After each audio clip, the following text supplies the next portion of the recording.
What's up, Internet? I'm Daniel, the Pitch Professor, and I have yet a new video I'd like to dissect. Title got me interested. Dragons are intrigued by glowing entrepreneur.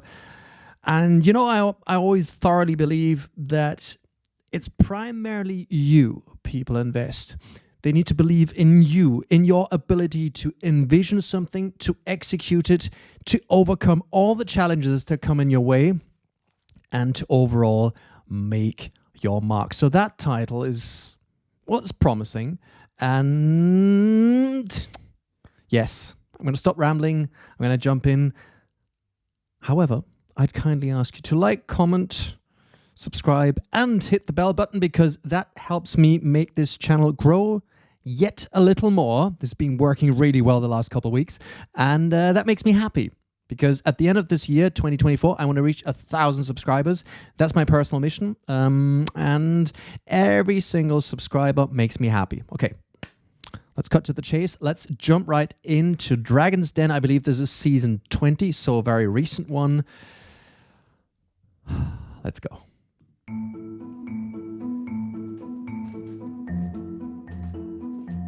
There's nothing unusual about a spot of pre-den nerves. But our first entrepreneur, Caroline Sims, is suffering more than most. My heart's racing. I'm just kind of picturing walking in there for the first time, and I can't really get past that bit. So I'm like, it's the fear of the unknown, I think. Can Caroline control her anxiety and give a good account of both herself and her business in front of the dragons? Oh, I love the way Dragon's Den is really showing that these people are nervous, because I think there'd be something wrong with you if you're not nervous when you're walking onto a stage like this or any kind of stage. And if you're new to the channel, I am an entrepreneur, but I'm also a professional speaker and TV presenter, a moderator, MC and whatnot. And I'm nervous every single time. And for me, the worst part is actually 2 phases, 3 maybe potentially. Like a couple of weeks before, I go like, man, what have I got myself into? Then especially the morning when I wake up, I go like, oh God, this is like the dumbest idea ever. And then usually just a couple minutes before walking out on stage. And especially when you're alone with your thoughts, like she's right now in the elevator. That's right now when fight or flight is kicking in. When part of your brain is going, man, why am I doing this? I gotta get out of here. This is really bad. And your breathing goes up and you are like all over the place. And most people think it's only them reacting that way. Yet it's normal. That's how we all respond to the unknown, to the potentially scary. So what can we do? Number 1 is accept that this is normal, that this is fine. Number 2, understand your heart rate is going out of the window. So what your body is trying to do is it's trying to get ready to run away or fight for its life. So the breathing increases and, well, you're going to talk really fast and many other things, but that's not relevant right now. But what you need to do is the opposite. Try and calm down your breathing and try and talk really slow. And she was just saying she can't envision herself going on the stage, yada, yada, yada. I think it helps a lot to envision this exactly before. And if there's a point where you can't get past it, try and think around it. And what I do very often, especially when there's things that really stress me out, is I try and think of something nice I'm going to do afterwards. Not if it goes well, because that puts more pressure on me, but something I'm going to do no matter how it goes on stage. And then I put my mind on this. Now, this is nothing dramatic, so quite often I think about going home and hugging my son, giving my wife a kiss, or if I'm traveling, simply going back to the hotel and ordering a pizza. Something nice that's going to happen no matter how it goes, and I'll try and just concentrate on that and know, look, I'm gonna be there soon, it's gonna be fine soon. And while I do that, I try and calm my nerves, and then I try and walk out on stage and intentionally speak slowly the first couple of seconds and try and get my rhythm. And then I also try and intentionally focus on what I'm doing. I'm trying to be very aware and try and avoid my mind racing off going, well, what if this, what if that, blah, blah, blah, while I'm talking. That's something that happens a lot. And I often feel like a cowboy. He has to throw out the lasso to kind of catch my thoughts and go like, no, focus. And then usually after 10, 20, 30 seconds of being on stage and talking, That's when the fun part starts. So once you get past that horrible point, be aware it's going to be fine. So what can you do? In short, simply walk out, inhale, exhale, speak slowly, and trust me and trust everyone else who is on stage that you will be fine once you walk out. The only thing that would be bad would be not going out. No one is going to judge you for being nervous. It's perfectly fine to be nervous. It's human. It's fine. Don't worry. Let's go. What's her name? Caroline. My little notes always help me on that. The only thing that I'm concerned about is whether my nerves get the better of me in there, but fingers crossed I still get all the messages that I want to get across. She also said she wants to make sure that she gets all the messages across she wants to get across. And this means plan your pitch in a way that even though your mind is going ballistic, even though you're nervous, even though there's like this very intriguing or very, very scary environment, you still manage to memorize that. If your pitch is super complicated words, you have 3 minutes, and if it goes well, you manage it in 2:59, don't do it. Make it in a way, construct your pitch in a way that it's simple, that you can deliver your pitch even though your mind is all over the place, even though you haven't slept well, even though you might have a little, forget a line or two. Don't pressurize yourself. So make it stupid simple for yourself. Trust me on that one.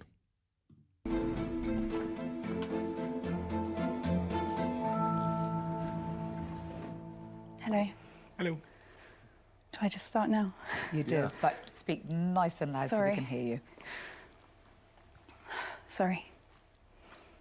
Hello, Dragons. My name's Caroline, and I'm here today to ask for £60,000 in exchange for 10% equity in my plant-based supplement brand, Botanical. I started Botanical after a long-lasting battle with bad skin throughout my 20s, and there was nothing on the market to fix it. Frustrated by the lack of results and my lacking self-esteem, I began tirelessly researching the problem, which led me to the conclusion that a hormonal imbalance was wreaking havoc with my skin. Through my research, I discovered the best herbal ingredients to fix the problem. And within a week of taking these ingredients, my skin began to clear. And I decided to develop a product, Skin Clear Elixir, so that women around the world could share in my discovery. The product has secured a granted UK patent and has secured a retail listing with Holland & Barrett and online at Superdrug. And I've recently pitched to the buyers at CVS pharmacies in the US. Since launch in 2018, we've generated over £800,000 of sales. Botanical plans to further expand the vegan beauty line with a male skin supplement, a plant-based hair growth formula, and more. And you'll find some product samples in your boxes. Okay, nice one. First off, I also said it in the last video. The link is going to be up here magically. Now I got it. No, there. Here. There. It's always a little confusing. So it's going to appear there. But I love entrepreneurs who are driven by things they really have to fix, things they really have to make work. Something where they say, look, I had this problem that was really bugging me. I checked the markets. I couldn't find a solution. There had to be something out there, but yet there wasn't. So I made it myself. And others love this so much. That's why I managed to sell, or whatever, 800K, blah, blah, blah. So this is someone who's in depth in there, who spent a good part of several months, potentially years, in making this work. It's not an overnight fad. They like it. I also like, quite simply, the way she gave us an understanding that she has a patent. She mentioned the sales, and she said, okay, it's plant-based, but it works on a hormonal imbalance. So she understood that it's not some kind of highly chemical drug that makes you addicted or whatnot. So it's plant-based. That's a very popular thing nowadays. And they said it's focuses on the hormonal imbalance. So it could be potentially a USP. And on top of that, she also mentioned her visions. It's quite simply saying, look, it's not just this, but we're going to do a male variant of it as well. So she gave us a good understanding of the story, so of the why she's doing it, the problems she's solving, what her current solution is, the status roundabout, and where she's kind of willing to go. So that was a strong pitch. You could see she was fighting with the anxiety. You could hear it in her breathing, but she carried through. And if you just look at the reactions of our dragons, none of them are reacting in a negative way to this. Rather, they're smiling because, let's be honest, if there's someone who's built something amazing and they are nervous on top, it means the world to them to be there. They are valuing that moment. Seriously, that's what you want to see, in my opinion.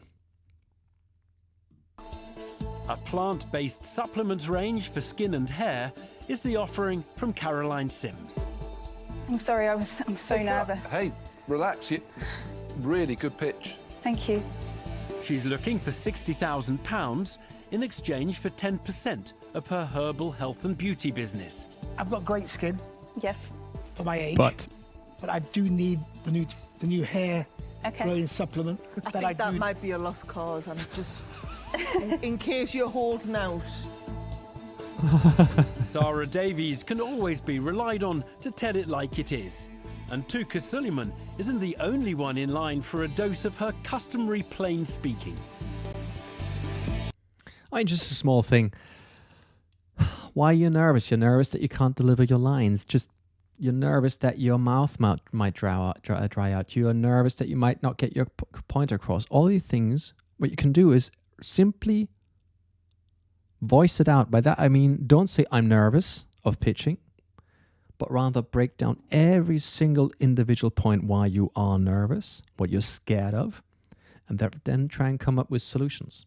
And by that, I mean is, if you've thought about a solution in advance, if something goes wrong, then you don't have to think about the solution on stage with the adrenaline banging out of your ears, but rather something goes wrong and your brain goes, oh yeah, we discussed that. That's why, I'll give you an example. For me, quite often when I'm on stage as a moderator, something that should not happen, and it's out of my, how should I say, control, but I have to trust that the microphones work. But like every type of tech fails. So what I do in advance is I ask, where is the next backup microphone?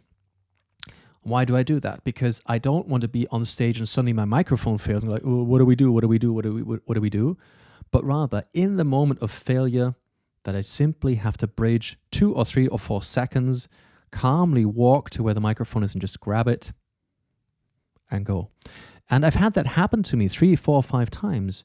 And to be honest, hardly anyone ever noticed. It's just a thing that happens, and it didn't even stress me because, hey, I knew what to do in that moment. Same thing if your mouth dries out. If you know there's a glass, drink it. The funny thing is, I've noticed I always insist as a keynote speaker to have a glass of water on stage. I think I've actually never drunken from it. Yet, just being aware that I have this solution for my potential problem standing there gives me a calm mind. What I, by the way, quite often do against anxiety and a dry mouth is chewing gum. It's heavily debated, but it works for me. And that's the same thing. There are solutions out there that might work for me. They might not work for you, but quite simply just go through that checklist and think it through. Will it work under fire, or not? Anyhow, I wanted to share that one. By the way, if you have questions regarding this kind of stuff, just comment as well. Say, hey, by the way, how would you handle this? How would you do that? I will be covering this in the next couple of weeks and month, also on this channel, just kind of nitty-gritty parts of stage work over time. But if there's something you want to know, just shoot me a comment. Caroline, Hi. this is really impressive, Well, thank you. I stood staring at your skin and it is just glowing. Thank you. So you talked about finding the right formulation to fix your skin Yeah. problems. Just got to jump in there one thing. Her skin is glowing. Understand, you are your product. Long before your product develops a brand, long before these people can Google you or whatnot, you are your product. So if you have a skincare product, people will judge your skin. If you have a fitness product, people are going to judge your fitness. Is it fair? No. Is that the way it goes? Yeah. So deal with it. Understand that. If you have a fitness product and you're massively overweight and you're a chain smoker, people are going to, well, mistrust your ability to actually deliver that product, even though it could be brilliant. But if you don't look the part, probably they've made their call before actually you start pitching. So understand that you are your product. Check your socials, check the way you talk about things. Yes, that you reflect that story, that picture you are painting. However, the most important part is being authentic. If you try and look the part but you're not, yeah, that never works. Are everyone's skin problems derived from the same issue? So excess androgen hormones are the #1 cause of oily skin and clogged pores. So this will work for the majority of skin problems. Caroline, there's a lot of, especially online, there's a lot of companies that make big claims about the impact they can have on your skin. What's your real point of differentiation? So if we're talking about the skin product to begin with, the skin product is different from a lot of different skin products because it addresses the root cause from within the body. It's also gentle and effective because it's completely natural, and you won't find anything synthetic in the products at all. You said you had a patent. Yes, on the skin elixir formula. And what have you protected there? I've protected the combination of saw palmetto berries and coconut oil. These are the 2 ingredients that I feel are essential to protect for any hormone balancing product. News of a clear USP and patent protection have got Caroline's pitch off to a glowing start. And Peter Jones appears impressed with the... I know I often repeat myself, but some of you might be new to this video. So rule number 1, never pitch alone. Might want to look at some of the other videos why. But just look at their facial responses to some of the words. I'm pretty sure you're going to miss that if you're on your own. And number 2 is if you have something for people to touch, play with, smell, test, whatever, give it to them. Yet understand that their attention will be focused on the product and not on you. So you have to find a way to guide them through it or observe them and see, is their attention on you or not? And if their attention is not on you, just let them do their thing until they start looking at you again. Or you say, okay, can I please have your attention? I like to focus on the ingredients, and then you see, are they focusing on you or not? The worst thing is handing it out, people get excited, you continue on talking, and I can promise you, most of what you say is lost. Skincare entrepreneur's efforts to date. Caroline, you must be proud of what you've done from startup. Thank you. Or do you not sit back and compliment yourself? Not that often. No, well, you seem to have done well. 800,000 sales. What's been the sales in the last 12 months? So I've got my 2021 sales, which were 200,000. Do you know what the sort of net profit was of the business? It was, unfortunately, a loss of 18,000. 18K? Yeah.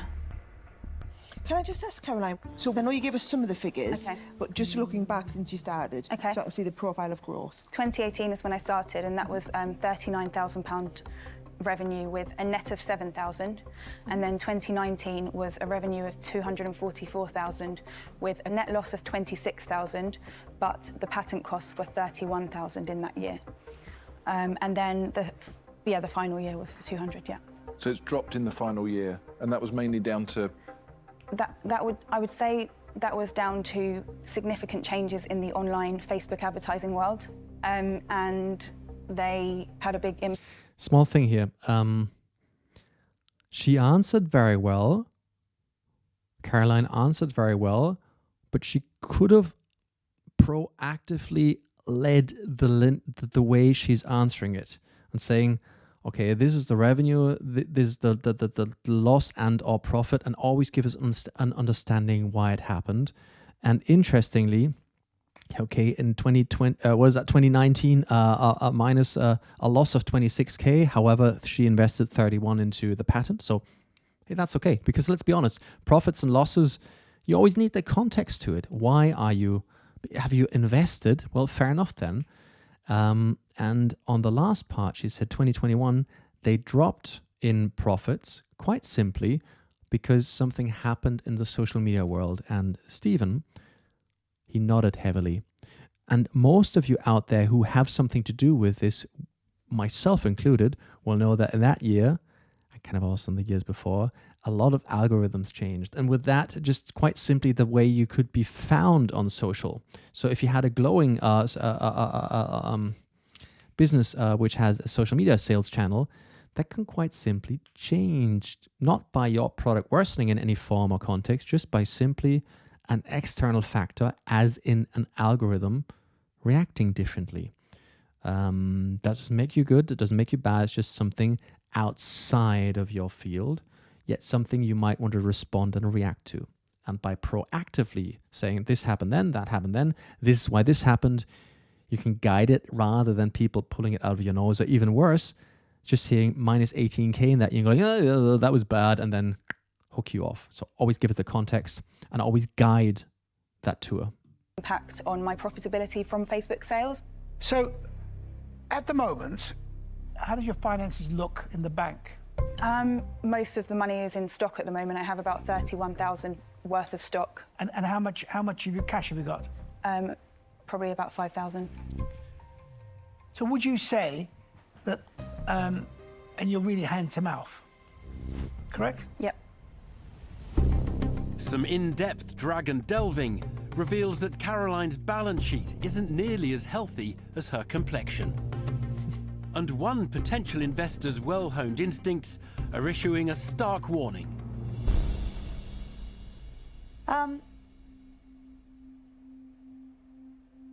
This makes me feel uneasy. Why? You've got a big issue making this product stand out against all of the other. I mean, I get samples of things I should take to make my life better. They're vitamin-based, but there's nothing on this bottle that tells me that you have got a completely different approach. Okay. And I actually also worry, because I've seen a plethora of product promising me what you're promising me, and none of it has quite lived up to its expectations. Yeah. So I'm not going to be your champion. So I'm afraid I won't be investing. I'm out. A blow to Caroline's hopes as Deborah Meaden declines the deal.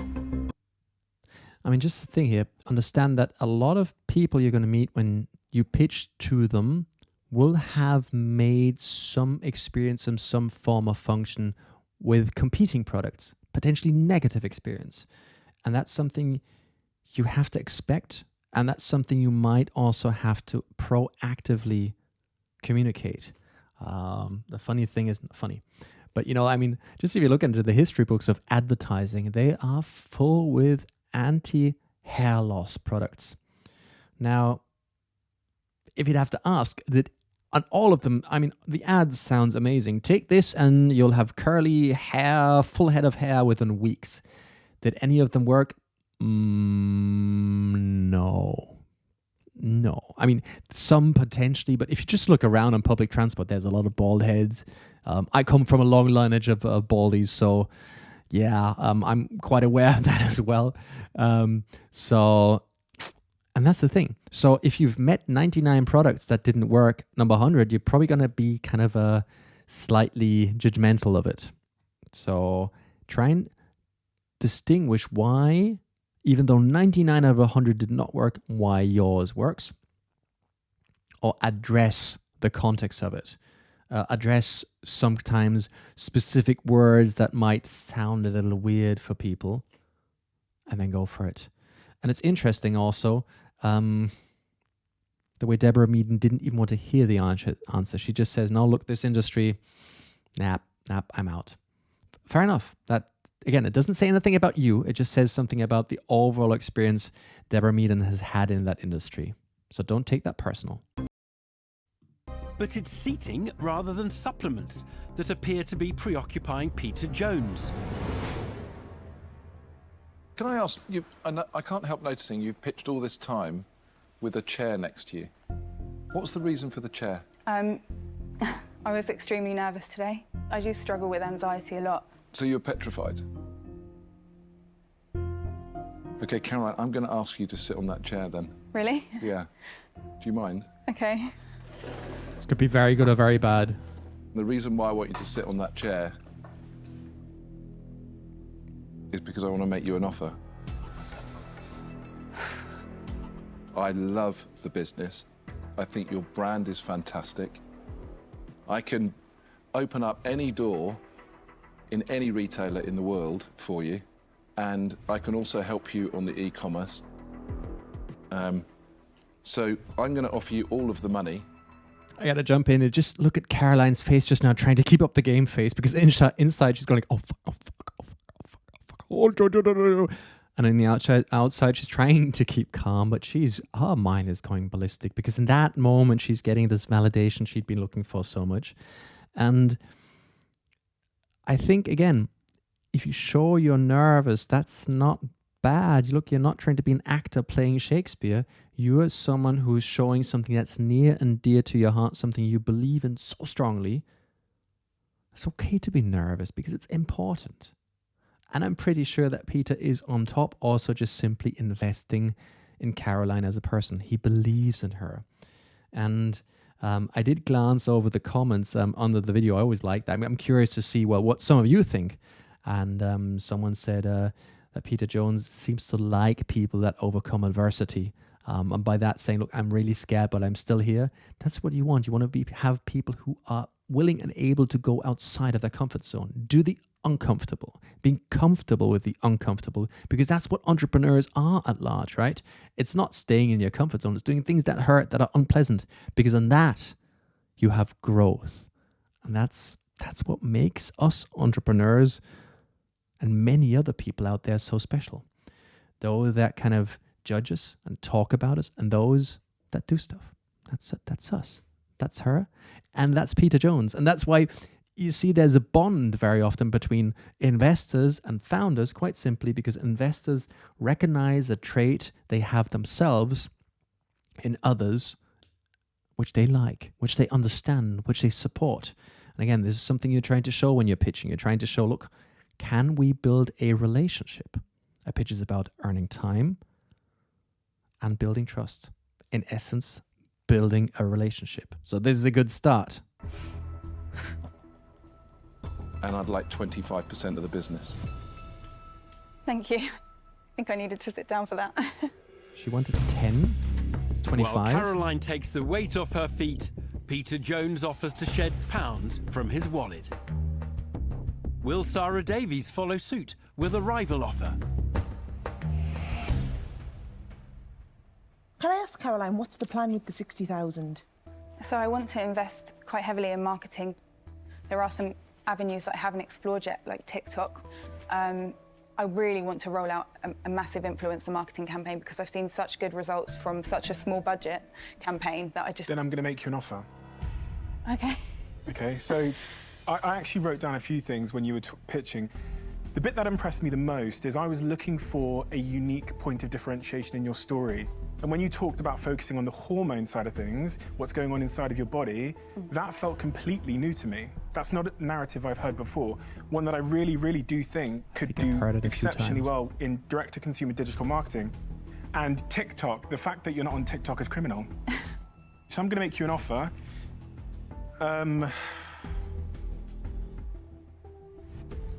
20% for this 60K. Okay, thank you. Okay. Here comes the next one. Whoa. So what would be more important, to get this into retail or to really splash the money on social media and try and do your sales direct to consumer? Who said just splashing the money? Again, I say it so often, read the faces.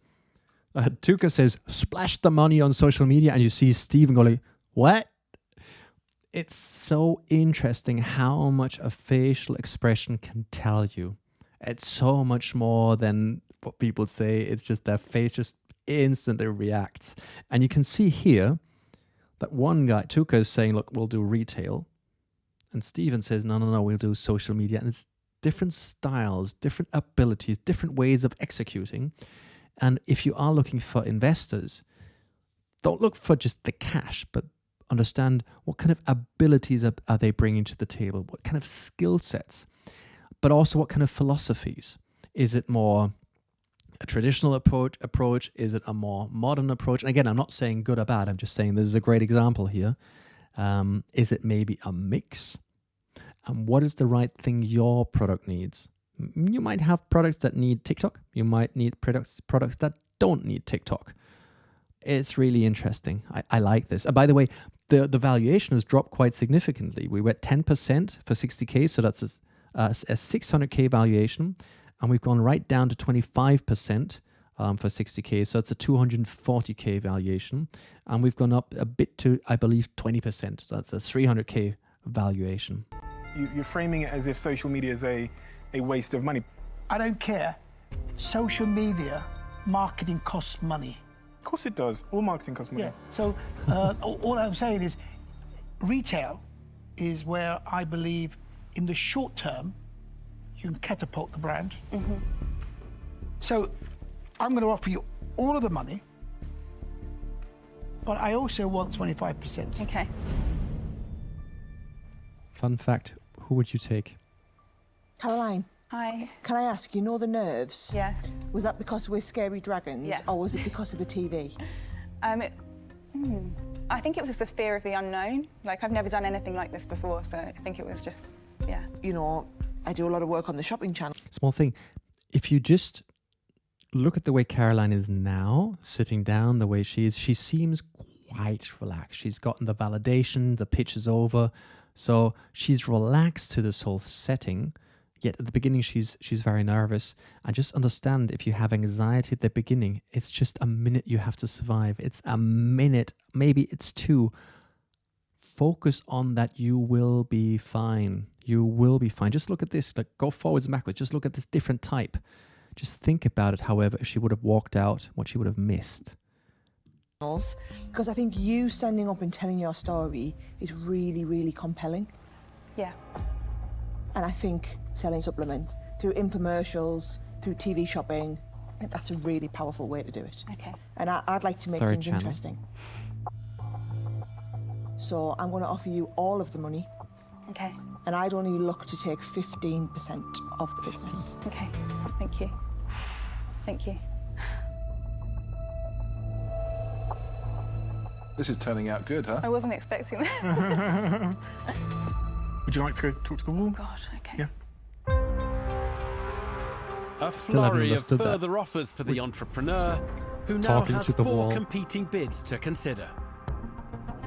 Peter Jones and Tuka Suleiman each want a quarter of her company, while Stephen Bartlett wants 20% and Sarah Davies 15%, all higher than the 10% equity the entrepreneur wanted to give away. It's 4 out of 5. Is Caroline willing to further strain her nerves and negotiate? And always understand, it's an offer. Do you It's think something you can. maybe a combination of opening massive amounts of doors in retail plus some...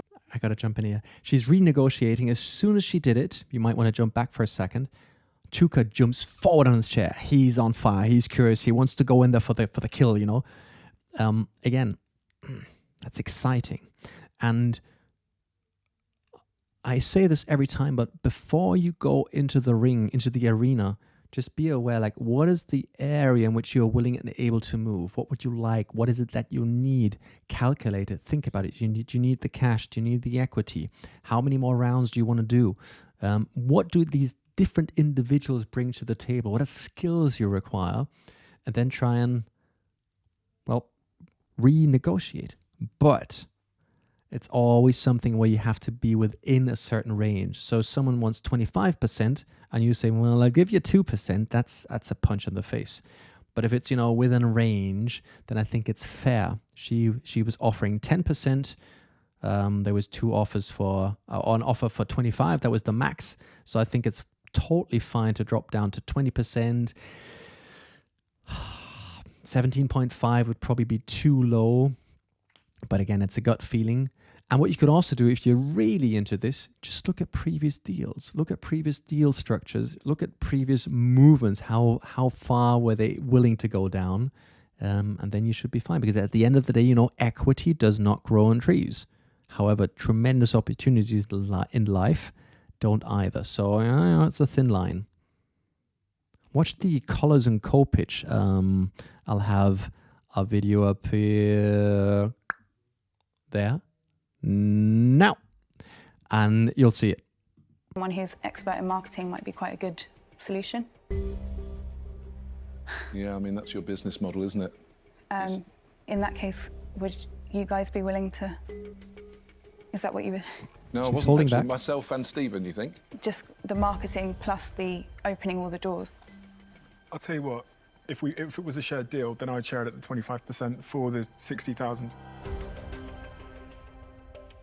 So we'd share it at 12.5% each. I'd be happy to. Boys at the edge of their seat. Would you be willing to drop down to 20% if you got your money back? Great. Within 18 months? Mm-hmm. Yeah? Yeah, I'll do that deal. I would happily do that deal. Okay, yes, please. Yes? Thank you, everyone. Nice. Caroline has done it. Thank God you overcame the fear. You've knocked it out of the park. Well done. You I have believe knocked it. out Thank the you park. so much. Good luck. Thanks, Caroline. Bye. From high anxiety to high achievement, the health and beauty entrepreneur leaves the den with both bank balance and self-confidence seriously supplemented. Shaking. I literally cannot believe what's just happened. Now think of the When rush people of asked me to sit emotions down, now. I didn't think it was for an offer. There. I just did not expect 4 dragons out of 5. I was usurped by the terrible duo down the bottom again. You know what? You've got it made, haven't you? You've got a deal with Botanical, and you got me as well.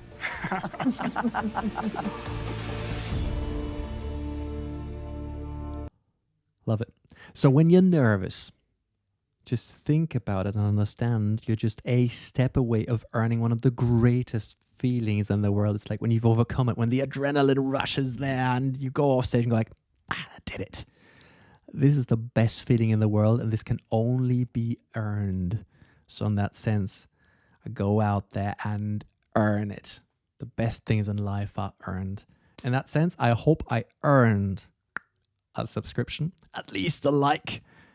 And if you really think I earned this, if you're still here after whatever, like 30 minutes or so, hit that bell button. In that sense, thank you very much. Take care, stay safe, and see you next time.